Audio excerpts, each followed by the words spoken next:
Welcome to our enterprising agents and investors nationwide. Today is Thursday, May 12th, 2022, and this is All the Leads Mastermind podcast number 377. Bruce is running a bit late today. He's at a doctor's appointment, but we will carry on and he should hopefully join us shortly. Tim, you want to start off? Sure. Meeting? So we've got some news to share today. We sort of alluded to this all the way back in January, February timeframe, and it has been our intent to kind of roll things out on a quarter over quarter basis. We rolled pre-probate out previously. Today, we're announcing another rollout of a new product on a soft rollout. And what we'll mean by that, I'll explain in a minute. It's something that literally we've been asked to do since the very first day, pretty much we started the company. When are you going to have these leads? When are you going to have these leads? And that's divorce. We have known all along that divorce was, in some respect, kind of the holy grail of lead offerings, and we were never able to comfortably offer them because we could not get them on filing. We were only able to get them reliably on decree. We didn't give up. We've continued to work with the team to try to figure out the best way to get this, and we have finally cracked the code to be able to get that going. So today we're going to be announcing the fact that we are soft rolling this out. Let me explain what that means. So in order to facilitate multiple different types of leads, we've had to make some significant major league changes to our software, and we continue to have to make that. In the beginning, obviously, we made everything kind of wrapped around probate, and our motto had always been, when it's time to write code, we'll know what that is, we'll know what we need to do to make things work to facilitate all of that. So we began to work on probate, and probate took off, and we became highly experienced and developed lots of expertise in probate. And we focused on that since 2015, 2014. Now we are, growing and adding capability and all of that. So now we're beginning to roll new product out, but our database and our display structure was wrapped around probate. So we've had to go back in and do what is referred to in the software development industry, which is what we are. We're a software house in a lot of respects. We're going to code freeze. And what that means is that in order to get all of the types of leads into the system that we want to have, we've developed the supply. We know that it's there, and we'll talk some more about that in coming months. But in order to display the leads properly for you, let you work them in our CRM, make them so that they're mail mergeable, and do all the things that they need to do to work with mailings and all the other things that we do as part of our system, we have to change the code. So that's what we're doing now. However, sitting on a great lead source like this is not something that makes sense for us or for you.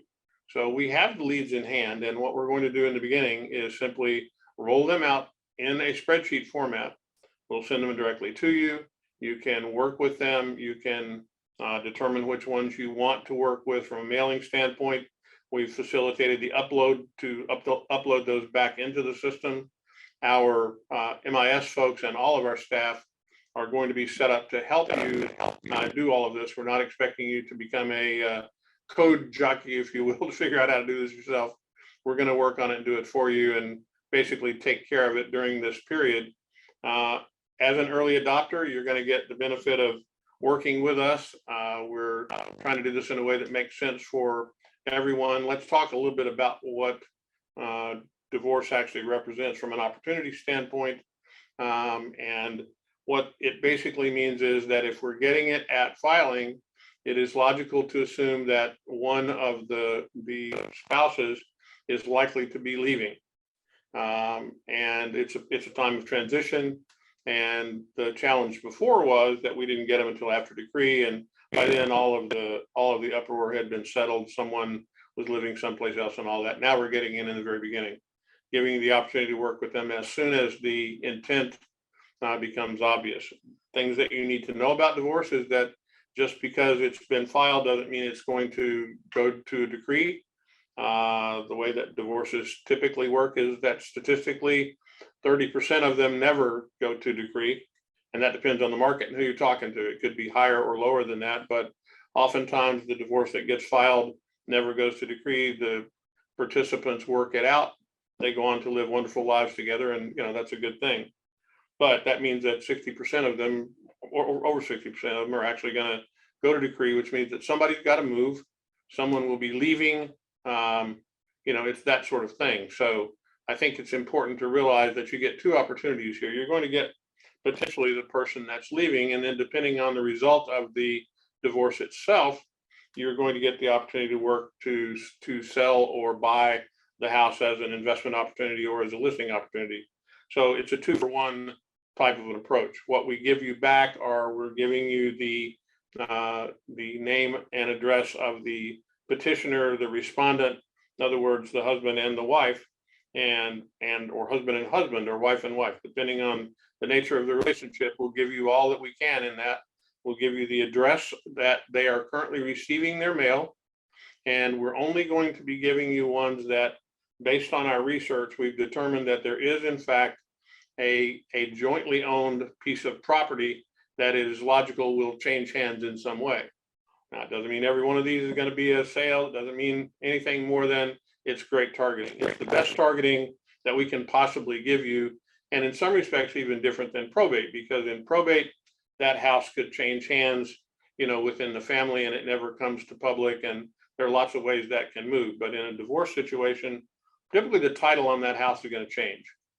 And there's where the opportunity lies. So the way this will work is that if you are in one of the initial counties that we have, and initially there are 30 plus counties that we're dealing with. They are some of the larger metro marketplaces. It's kind of logical. That's where we would start, where we have folks. Your sales rep will be reaching out to you today and tomorrow to let you know that you're in the kind of lucky starting group here. For those of you who are not in that group, and those of you even today who want to take advantage of making sure that you're first in line to get this done so you protect yourself in your county, we're going to give you the opportunity, just like we did with pre-probate, to give you the ability to fill out a quick form with us and let us know your interest, know the county that you're interested in. And if you simply go to myalltheleads.com/divorce, that form should be available to you. I know that our development team is working to make it available publicly, and it will be shortly. It is available now if you're logged in as a subscriber, so you can certainly do that at any point as a subscriber. Just log into your portal and go to /divorce, myalltheleads.com/divorce. Remember, it's myalltheleads as opposed to www. Great opportunity. We think it's one that's exciting for all of us, exciting for you as well. And we'll be giving you the information, as we go. You are an early adopter. We're not testing it. We've kind of done all that internally. We know it's a product that fulfills a tremendous amount of need for what we're doing. So that's kind of what we're working on. Pretty exciting about that. Pretty excited about that, and excited to offer it to you. So with that, I will tell you that today is the day for that, and your reps will be getting back to you shortly, and we'll certainly take any questions that you might have in regard to that. You may raise your hand, you can fill out something in chat, and Alyssa, you can keep us posted if we're getting them elsewhere. And that's all I have to say. We've got some questions already. If you have any questions about divorce, let us know, and we'll go from there. Lena's raising her hand. Lena, there's a little button at the bottom of your screen. You can it's a little avatar. Hi, can you hear me? There you go. Yes, ma'am. Good morning. I'm in California, Los Angeles. Good morning to everybody. I wanted to understand if, I'm a realtor, and if we've been marketing ourselves as, probate specialist, how do we break into divorce if, our marketing website and everything is all about probate? How would we go about in getting into divorce? So yeah, let me give you a couple answers to that. So from a marketing standpoint, we've already created the appropriate letters to go out to both of the petitioner and the respondent. They're sitting there waiting to get populated with names to go out the door.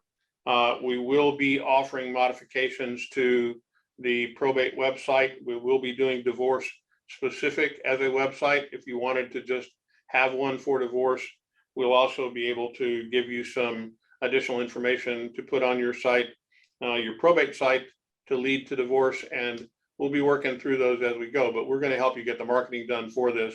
We're not going to make you figure it out yourself. We've already done the letters. We've got content for the website, and we're rolling that out as we go. Thank you.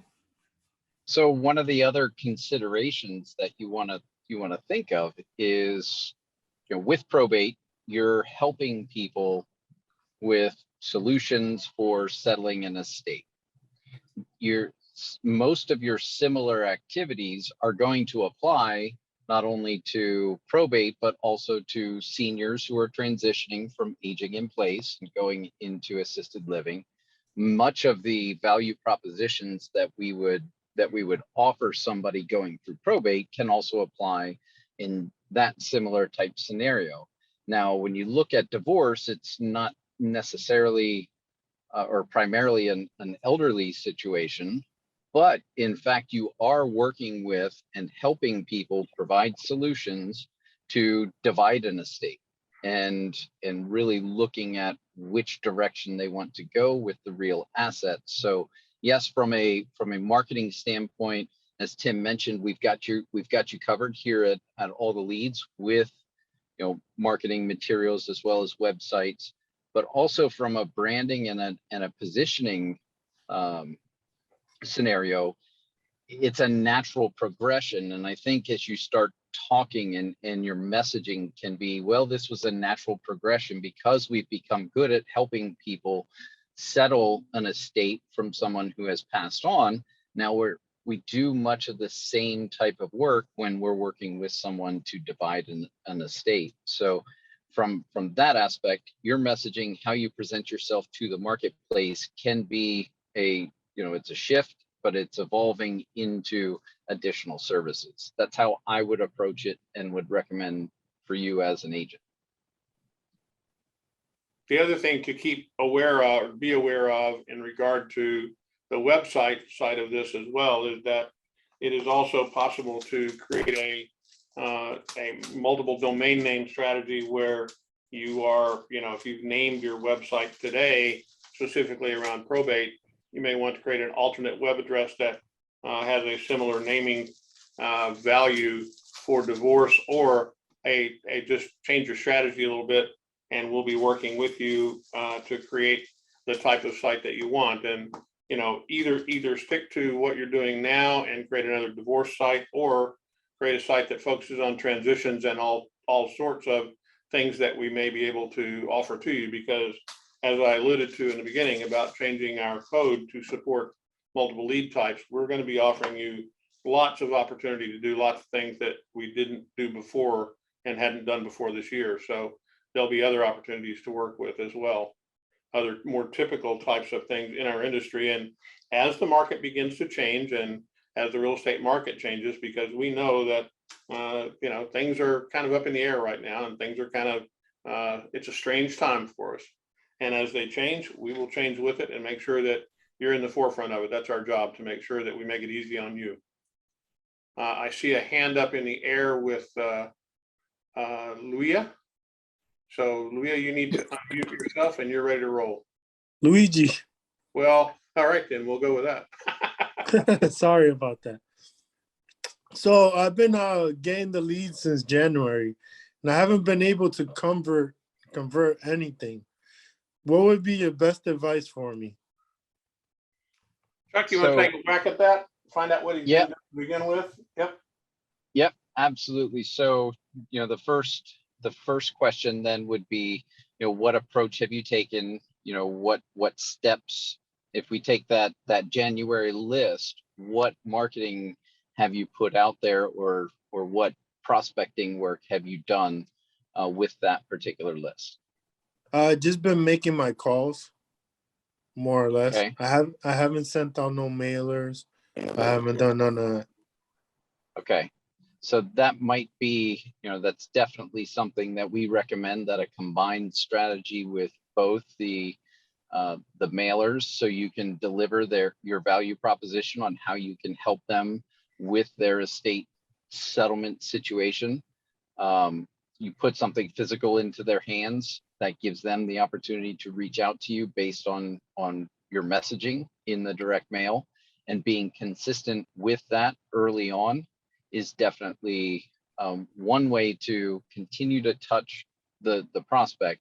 What type of connection rates have you been able to achieve?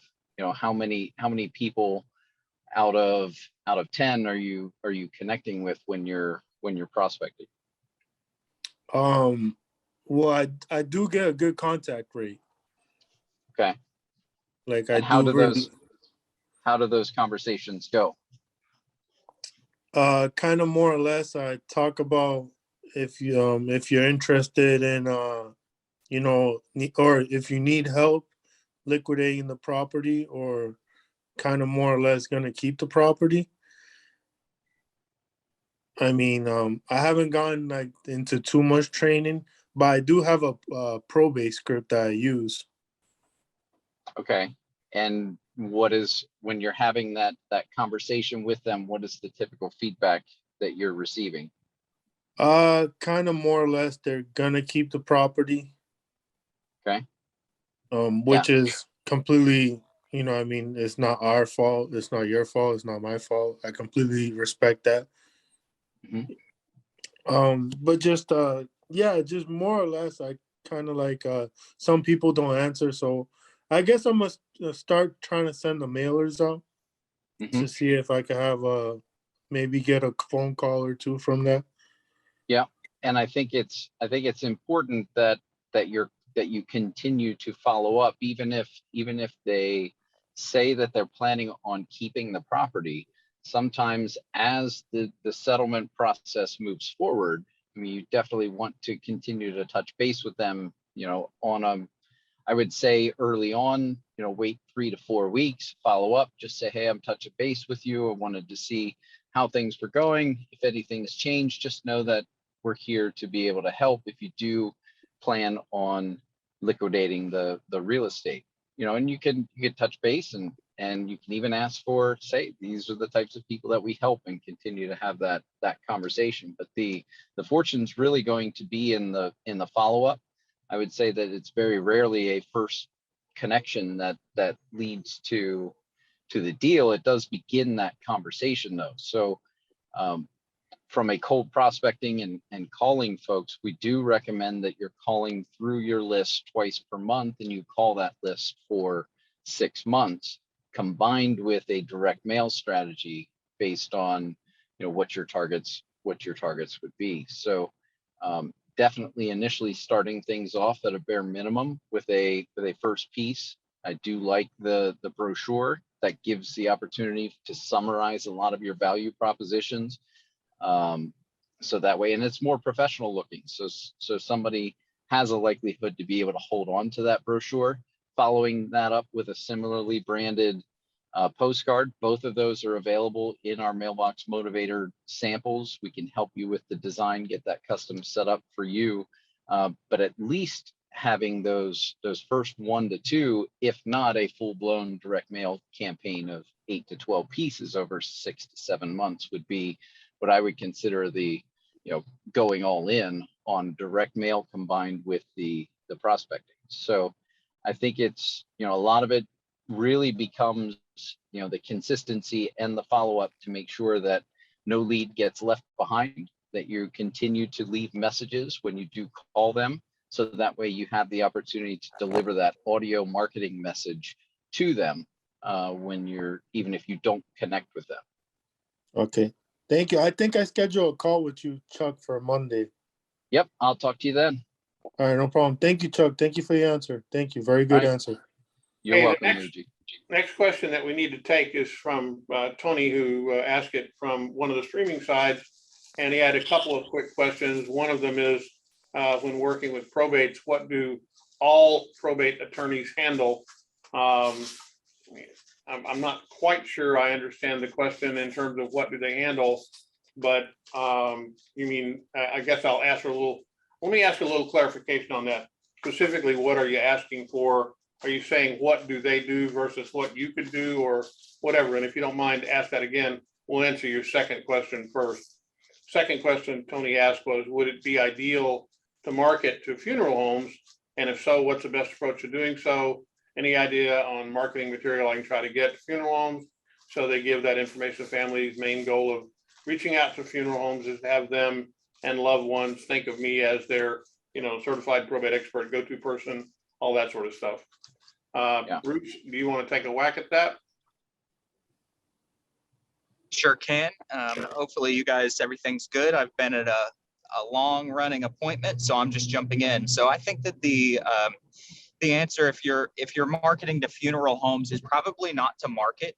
You're probably not going to mail funeral directors or anything like that. I would go walk in and establish a relationship. Let them know that you're not looking for them to tell grandma that just lost her husband of 50 years to call you to sell the house, but to start by offering value. And when I say no marketing, I don't mean not to market to them, but I want that relationship to start face to face. If you're just mailing a funeral home and saying, hey, send your business to me, they're not going to do that. You're going to need to walk in and get a face with a name and build a little bit of rapport. And at that point, just let them know that you're more than just an investor, more than just a realtor. You're there to kind of do what we do for personal representatives when they're going through probate. We're there to help with a lot of different things. And a lot of times that funeral home director, they are the tip of the spear. They're knowing about this situation before the courthouse even does in most cases. So you need to take some time to report face to face. And once you have that, then you can do some marketing to them as well. You may want to put together a magazine. I don't think we have anything like that for you guys right now. I'm sure we could come up with something, right, Tim? Am I committing us to something that is going to take a little bit to do? No, actually, we are. So you may want to come up with a we are working booklet or a magazine. We are working on that. However, the one thing that lots of people are doing when they want it, because we've been talking about dealing with funeral homes for a while, and what a lot of the folks who do that is they take their trifold brochure and create a handout to start with that at least is a trifold when you go make that appointment to talk to someone at the funeral home. Have a few of them with you so that you can give them to the funeral home and work with them to say, you find somebody that's in this circumstance. I'm a person that can help them out.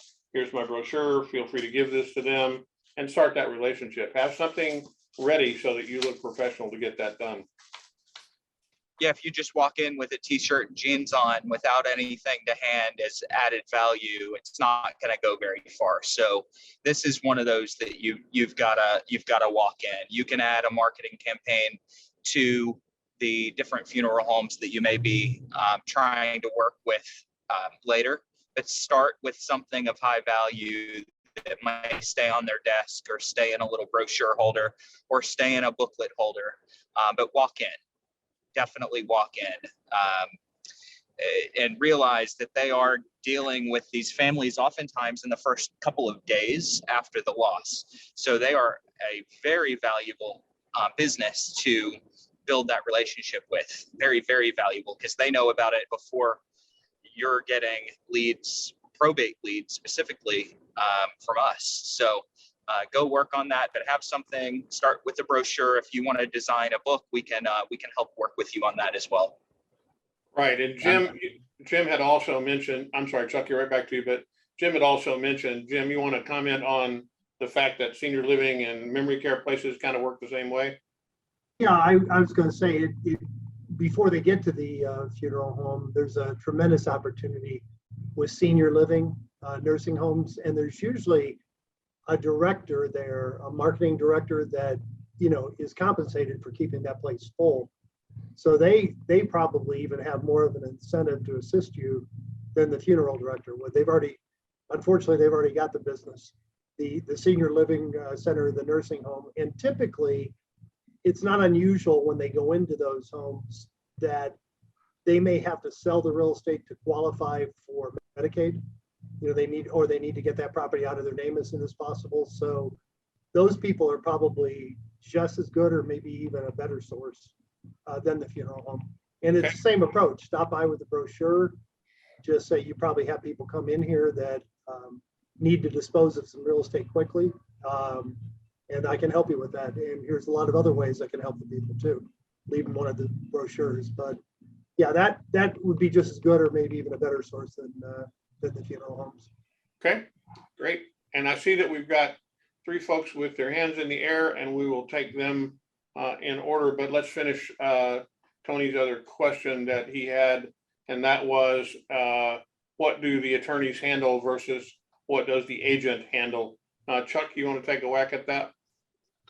Yeah, I think, I mean, basically the probate attorney in many cases, and many of the guys that I have on my team, they have a standard process for making sure that, the court dates and the timing for submittals of inventories and tax statements and all the required documentation for the probate process. That's what they are monitoring to make sure that they're guiding the personal representative, the executor, et cetera, to make sure that they know what they have to do and when they have to do it. And it's really a bunch of homework for the PR to go home and collect the necessary documents and be able to submit them to the attorney so they can get filed in court. So many cases, right, your probate attorney is going to be asked for, well, we need to do this, or they may have a resources list. And that's why building relationships with probate attorneys, estate planning attorneys, and elder law attorneys can be very, very beneficial for your repeat and referral business when focusing on helping people settle estates, because they, and I've spoken with a number of them, that they're looking for those resources so it can be a one call does it all. And that's really what a lot of our messaging has been shaped around, because when it comes to the physical aspects of the estate, that's not right up the alley of the attorney. They're much more comfortable, dealing with the paperwork and the legal aspects. And in many cases, at least in my home state, they're deferring that to a paralegal to make sure that the timeline continues to be maintained and all the documents are submitted in a timely manner. Of course, they're going to be there if there's any family disputes, if somebody has a complaint over, I don't want that person to be the personal representative, I should be that personal representative. They work with the courts to make sure that any requests or disagreements are handled appropriately according to the rules of probate in your state. Okay, great. Let's take the folks who have their hands raised and have been patiently waiting. I'm sure Eric's arm is tired. Eric, unmute yourself there, buddy, and let's have at it. What you need? All right, so finally got the listing. So it is I referred this family to an attorney, and I'm trying to get more business, but I don't want to look like a fool. So I'm coming to you guys. So notice of proposed action. I had the property in the market, received multiple offers. With the notice of proposed action, do you guys negotiate the deal first and then send it to the attorney after you have inspections, requests for repair, and all that stuff done? Or do you send that to the attorney prior to? What state are you in? California. Okay, so generally you're going to negotiate the deal before, but you do need to make sure that you have full authority, that the attorney has set the PR and the estate up with full authority. If it's already started and you're kind of inheriting the real estate transaction after it's been set up with limited authority, I would reach out to the attorney immediately and ask them how they like it. Every attorney is going to want things done a little bit differently, but limited authority is certainly going to kind of it comes with its own set of rules in California. Those of you that aren't in California, this doesn't necessarily apply to you, but if you're in California, check and see what kind of authority you have or the PR has first before you've even put that listing on the market if it's listing, or before you've taken signed an agreement, and ask the attorney how they want things handled, and they will all be a little bit different. So I think it's worth a call to the attorney before you really proceed deep into the transaction. Okay, yeah, she has full authority unless somebody objects to the notice of proposed action. So, okay, that was really, oh, and then your guys' pre-probate leads, how's that going? I mean, that's just death of joint tenant, or is that just a death that's filed? I mean, is anyone having any success with that? Tim, I know, yeah, there are definitely people having success with it.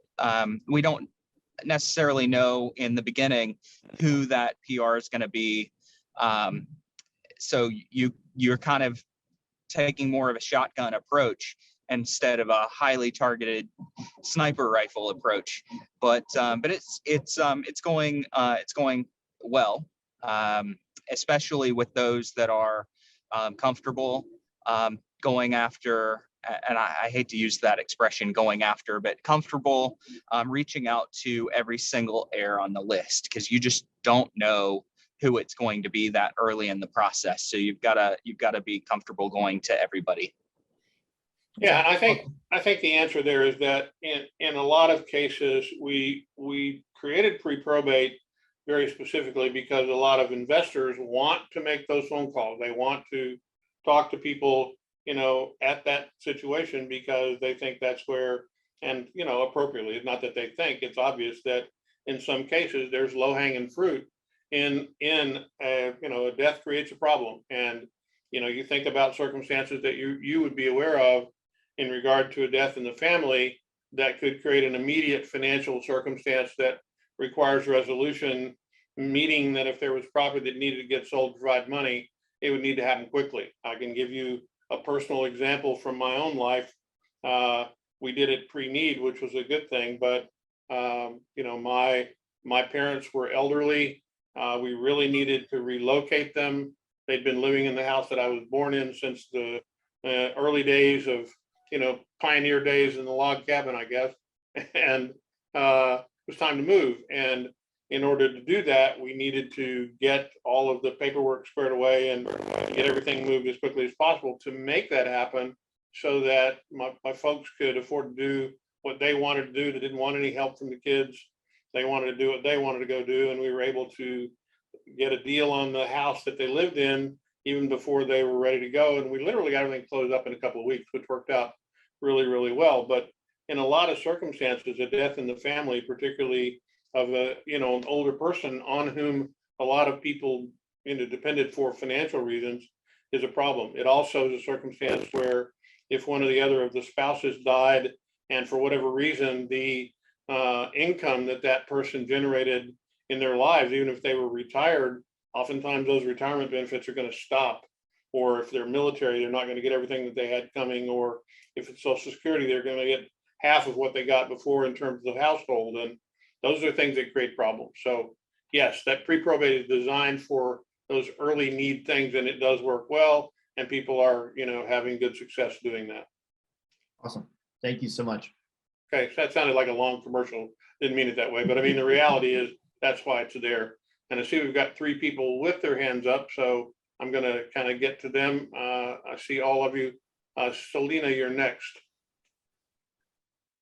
You need to unmute yourself. Okay, I'm unmuted. I have a few questions. If you can't get through all of them, that's fine. I'm working on a list that started in November, and I'm to the very end, and the ones that are there are pretty hot at the moment.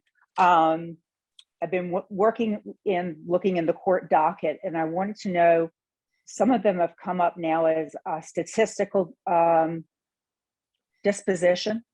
It's changed. What is a statistical disposition in a probate? Are they doing comparison of the numbers? I've got that on 3 of my super hots that I'm going to work on today. Somebody looking at numbers. I know what it is in divorce. I actually have no idea. Guys, have you guys heard of that? I have not even ever had that question come up. Okay, I will go deal with that. The next thing is, I've got appraisal and inventory in final, but it was filed by the petitioner. I would think that appraisal and inventory would come in from my court referee. As I said, I'm at the very end of these and I'm going through the court docket. So I've not seen this before. I'm surmising. Is it given by the court referee and then filed by the petitioner? Is that sort of how it goes? It goes to the attorney and then on the side notes, it says filed by petitioner? I don't think it matters who files it. It normally would be the court referee, but it doesn't mean that that has to be done by the court referee. So as long as someone did it with the approval and blessing of the court, then it doesn't matter who the individual is that files those. Okay. And now my next comments. Oh, I don't even know how to say it, not to say it as like a complaint, but let me just say it.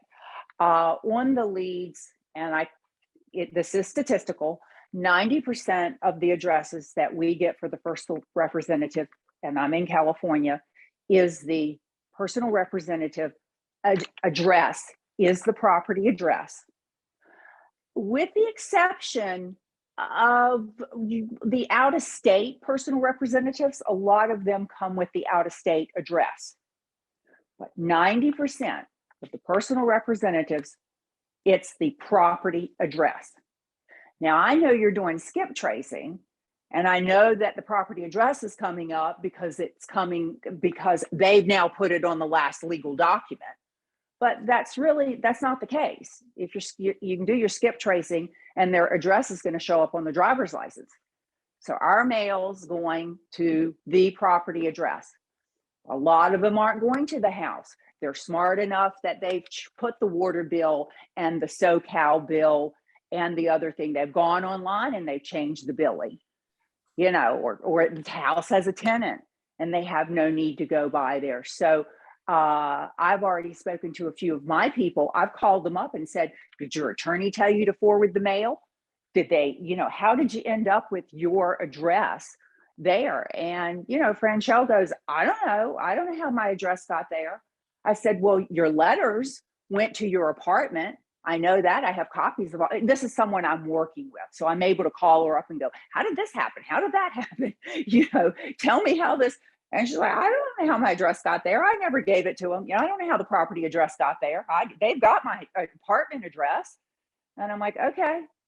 So I'm just, so every letter that I'm paying to go out, going to 90% of them to the property address.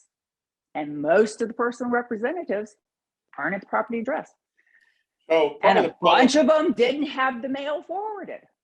So part of the issue, if you think about why that may be happening, is that rather than the mailing address for, let's say somebody has an outstanding lien that they need to get processed against the estate, or the estate owes money or whatever, they're going to probably get that data to the most common address that they knew, and a lot of people wouldn't know any out of town address, so it's going to go to that most logical address, which would be that address. That's why they're doing it, particularly on the out of town. Now, I don't know that's the case, but that may be the reason why they're doing it, because all of the bills would have normally gone to that address. That's the best answer I can give you. I mean, I don't have a good answer. What we give you back is the data that is on, in most cases, we refer first to the court docket. So if the docket information shows that address, that's the data we're going to give you. We're not going to argue with the docket for the court. We will probably give you a secondary address in the further addresses that we find from skip trace, but the first address that we'll give you is the one that's on the docket. That's always been our policy. Where's that secondary address? Could be in the found addresses on other property. It could be, we give you multiple ways to contact folks, and it could be in some of the other addresses. Why don't you maybe take this offline? Let's take a quick look, but look at a couple of leads that you're talking about and look to the right and see what else is showing up there. If you had any additional information, did you get, oh, I don't know if you mentioned this, were you getting Property Plus on these? Yep. Okay, so look at the Property Plus information and see if you see any other information there, and we'll move on, but let's take it offline and look. And if you All right. see it that way, take a look and, ask us directly and we'll take it offline and look at it with you. Okay. All right. Okay. Those, let me look at my piece of paper. I think that's out of state. We got the forwarding address, filed, but yes, everything that came up, you've taken care of. All right. Let me take a crack at something, and I know we have a line, so I'll make it really fast. But let's just say that you're mailing to the decedent's address. That's not necessarily a problem, because if they were living there, the families normally set up forwarding addresses. The family is likely over there dealing with cleanouts and various different things. So that mail is, even if it was not mistakenly, but even if it was filed on the court records as the decedent address, it is getting into the hands of the PRs or the family members that you want it to get in the hands of. And the good thing is it may be getting in the hands of another family member. The PR isn't always the decision maker here. So if you're mailing only the PR, then it's only the PR that's opening that letter. If you are sending it to the decedent's address, then it could be some other family members that are also heavily involved in taking care of this. So I don't think that there's a problem if it's not always the PR that whose mailbox you're inside of. Okay. We're going to take Jeanette next. Jeanette, your arm is probably pretty tired as well. Go ahead. So this is also a mailbox question for mailing. Can you mail one person at a time?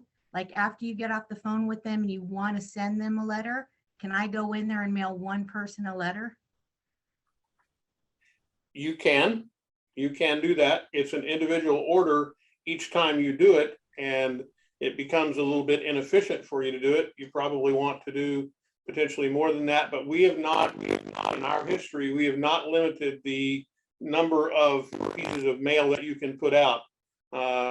It is not, like I said, efficient. And, I think if you're going to do them one at a time, we probably ought to maybe figure out an easier way to do it. But typically people aren't doing that. They're trying to get as much volume out as they can. So they're trying to get a few in process as they go. I think maybe you have the order maybe in a little bit an inverse order. And what I mean by that is if you haven't sent out the mail, you might want to be doing that before you make that phone call, because the way we teach this is to make it a warm call. So what I'm doing is I'm calling and saying, my name's Jeanette Finn, and that might sound familiar because I mailed you a letter. Okay, I haven't mailed the letter yet, but I use that. And it gets them to pause and think and say, oh, I never got a letter, or what address did you mail it to? Okay, so those people I would actually like to send a letter out to. And then the people that don't pick up the phone, that I've already researched that they do have the property, it hasn't been sold, I want to send them a letter. So it's an individual name, but what I'm thinking is maybe I need to get the letter in hand and I'll mail it personally myself. Again, it's certainly your choice to do. We'll certainly do it for you. Like I said, it's very inefficient to do it that way, and we don't encourage it. That's why we're able to kind of keep our costs where they are, because we're doing them in some degree of bulk. We don't try to, and we have a few people who, because of small lead counts, they may be doing, under 10 in the course of a month. But doing them one at a time, I'm not going to tell you no, because we do offer it, but I think I would encourage you to think about maybe an easier way to do that. We don't care. If you want to do it, give it a shot. We'll be glad to accommodate you. How about that? So how would I put the one person in there? Because it looks like these are, and is there a different cost? Like, will it cost? Not going to cost you any more, but you'll have to upload it individually as an individual file.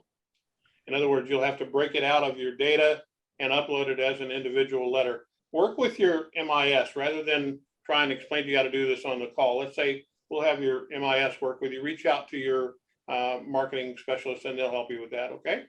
Okay. All Thank right. you. No problem. Roger, if you'll unmute yourself, we'll hear your wonderful voice. What is it, bud? Can you hear me okay? I can hear your pearly voice.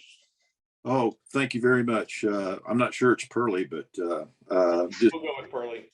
just coming back First- online for the cancer issues that I've been facing over the last several months, and got through the infusion. Still got a couple of I graduated from the infusion class, so I don't have to go to that anymore. That really knocks me on the butt, and so I'm getting back up to speed and have a whole lot that I need to get catch up on because I just kind of let it go. But moving real well, and my prognosis is good and moving forward. I wanted to make. Hey, bud, we're really glad to hear that, and thank you for sharing. We've missed you, and I know you've been having some challenges, so thank you very much for keeping us kind of updated on that. And God bless you. We're glad you're doing better. I wanted to mention something that I heard since I've been on pre-probate. I just recently had a pre-probate. Actually, it was a anticipatory pre-probate call from who was vaguely aware that I was doing probate stuff and called me for a listing. His father was found on the floor, laid there for 3 days, incapacitated. He didn't answer his phone, so the family went over to go look at him, and the dad said, "We need to sell this house." And so it was really very fortuitous that I was able to get over there in time. And I just asked him, "How did you get me?" And he said, "Well, we heard you on your radio show.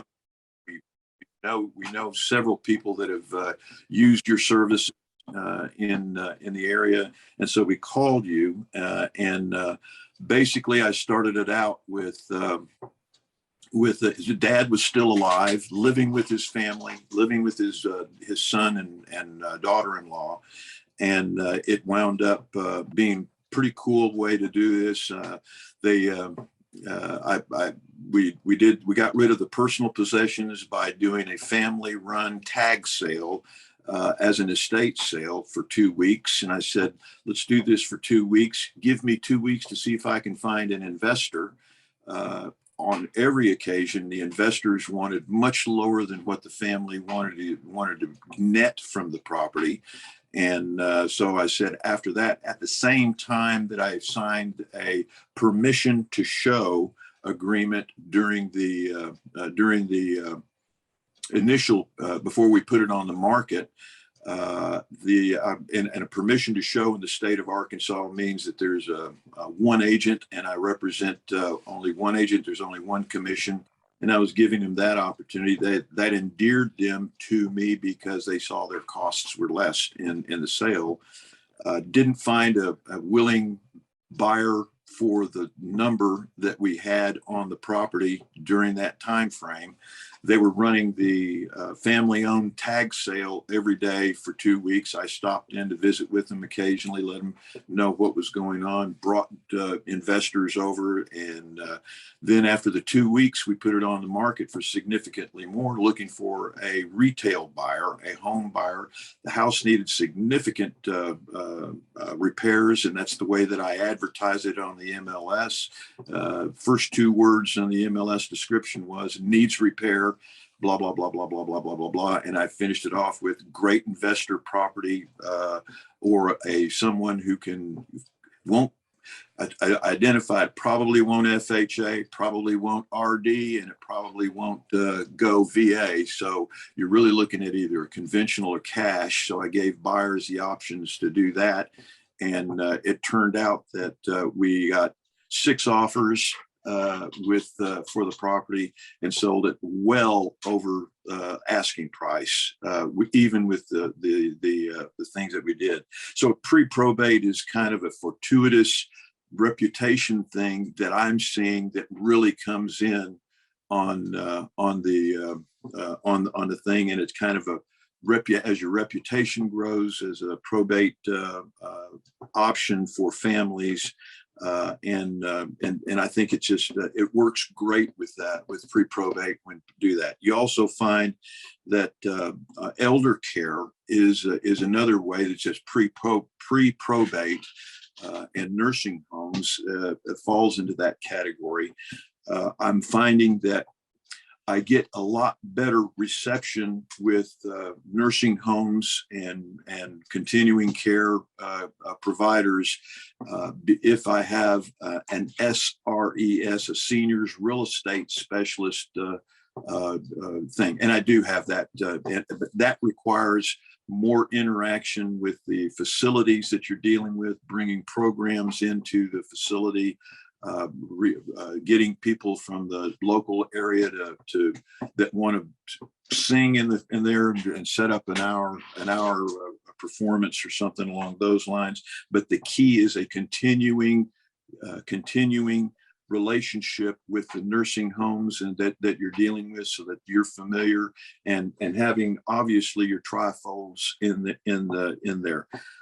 Funeral homes, they're a little bit less aggressive. They'll let me keep my trifolds in there, but they're hesitant to make suggestions because they don't want, and I'm finding this with attorneys as well, they don't want to recommend one real estate agent over another, even though I'm quite well differentiating myself from other agents. But the biggest competitor that I have in my small market is the relationship that the family has with a previous with another real estate agent. So it's a relationship thing that they want, that they're going with. And so I get into those conversations with, and I try to differentiate, and I get probably some of them, but not all of them, because they have a solid relationship with another real estate agent in the family. Divorce is just a direct function of my relationship with the attorneys, doing a great job for a probate. The attorneys will remember staying in front with a phone call or a visit with the attorney's office. Those will get you the divorce listings on that, and it's a tightrope walk between the husband and wife that you have to deal with on that. And again, the biggest competitor that I have in those cases is a relationship with another real estate agent that you have. And sometimes you can break it, sometimes you can't. But that's my experience on what I've heard so far on the call. All right, bud. Well, thank you very much. I appreciate that. And like I said, it's always good to hear your perspective. You've been with us longer, or as long as just about anybody, and you make the most out of a rural market, and you've wrapped around this and made it a pillar of your business. And we always like to hear from you, and you keep getting better and keep calling in, man. We want to hear from you. God bless you. Thank you for your time. You bet, buddy. Thank you. Dwayne. Thanks, Roger. I'll get to you in just a second. I have a question from Tony, and I'll take this one, and we'll have one time to get to Dwayne's question, and that'll take us to the top of the hour. Tony just asked what would be a good sales pitch when the personal representative says they're still early in the process.